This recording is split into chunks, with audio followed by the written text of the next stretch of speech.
Thank you so much for that introduction, and I'm very excited to be here today. And I'm even more excited that I have doctors all around me that can explain this to us.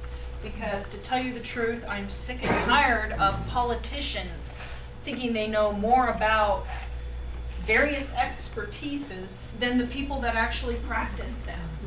And that is something we are seeing happen right now. You have people in Washington, and maybe some of them even know a little bit about what they want to control, but they're stepping in and they're taking over. I'm sorry, I'm not loud enough. Can you hear me now? Yeah. Great, thank you. I've been talking all day, so sorry about that.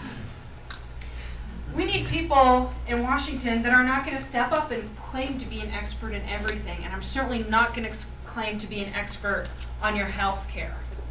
But I do know that this is dangerous, as was just explained to us. They're trying to do the one-size-fits-all approach. And as we've seen time and time again, when government gets involved and tries this one-size-fits-all approach, it does not work. And an example I'm using quite a bit, and I'm sure some of you have seen it, but it's my shoe example. It's like the government decided that everyone deserves shoes. And I think Hold the microphone up closer to your mouth. Can you hear me? Yeah. All right. Like that.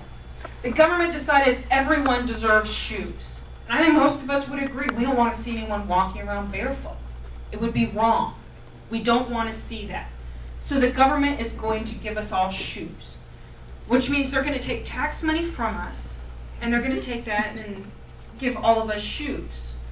But when the federal government does that, we don't get the choice. We don't get the variety.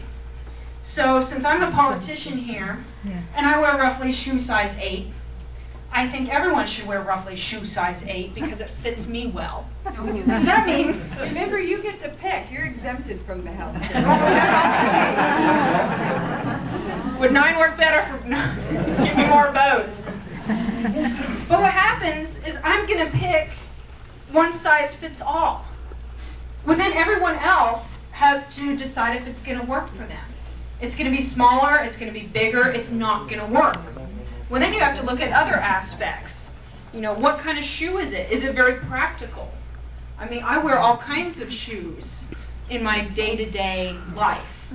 Am I going to get the best fit? Am I going to get what's practical for me? Tonight I'm wearing dress shoes. I was running in my flip-flops and had to turn around and run back in and change. We change our shoes, we change our life all the time. And our health care is going to change. The health care I choose to purchase now for me and my family is going to change as I grow through life.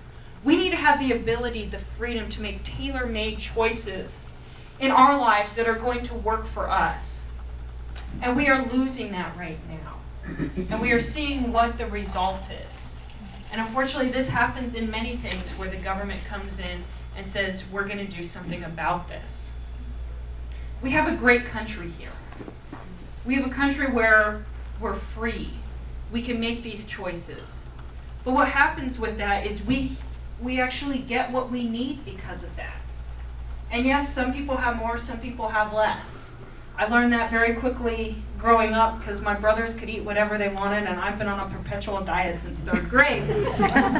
Life's not fair. I wish that it was sometimes. But this is something that we learn with, and I know we deal with different things. But the federal government getting involved is not the answer, and I do believe there are answers that we can do to improve our health care costs. They did not even address that in talking to people around the district. I know for myself personally, my health care went up, but I'm not alone. People around the district have seen their health care going up, and unfortunately, the first wave has hit us, and we're already seeing a loss of care. Parents have come to me and told me that their children that need medical treatment are not getting what they needed. And what is coming in is prescription drugs. The prescription drugs that fit their children have been taken off the market, and they can get the generic if they want, but they can no longer get what works specifically for their children. We're already seeing it happening. We need to push back. There are some things we can do to help with the cost of health care. I believe one of the things we need to do is, first of all, let's break up the government monopoly that has been created by the government.